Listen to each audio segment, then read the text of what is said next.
Amateur d'art, Jacques Glénat, d'origine grenobloise, décide d'installer les bureaux de sa maison d'édition dans l'ancien couvent Sainte-Cécile.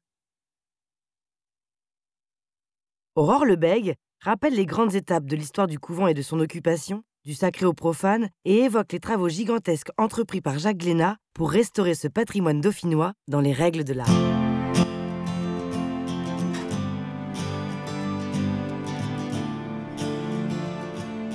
Le couvent Sainte-Cécile est situé au cœur de Grenoble, dans le quartier historique dit des Antiquaires. Jacques Glénat était à la recherche d'un site à Grenoble pour rassembler deux de ses équipes. Il cherchait un lieu dans Grenoble, au cœur de Grenoble, parce qu'il tient à son identité et à ses racines grenobloises.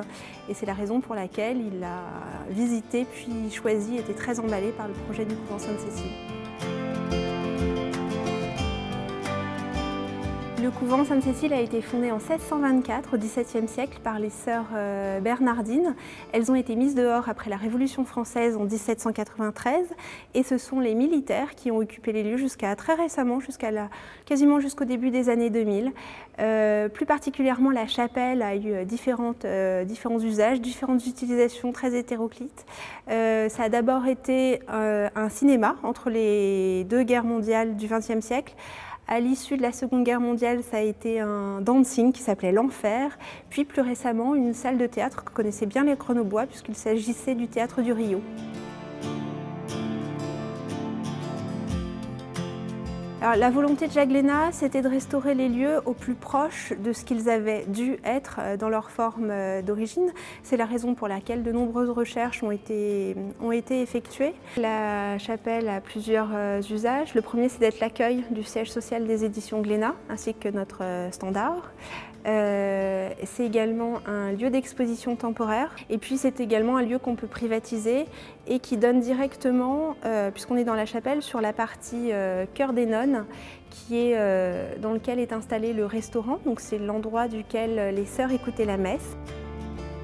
Le grand escalier monumental en pierre, c'est vraiment la seule pièce qui n'avait pas été endommagée par les différentes occupations puisqu'il était resté en état.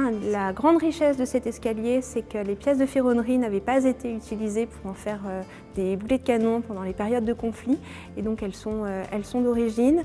Et cet escalier monumental abrite aujourd'hui une partie des collections de peintures de paysagistes dauphinois qui représentent la région fin 18e, 19e siècle. Le jardin est un jardin des 4 points cardinaux.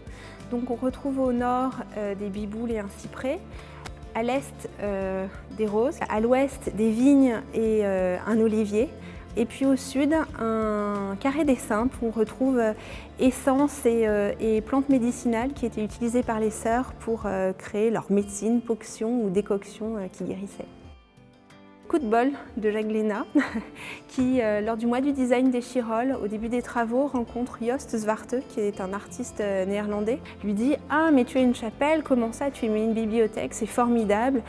Moi, je viens de réaliser des vitraux pour un palais de justice à Haarlem, aux Pays-Bas.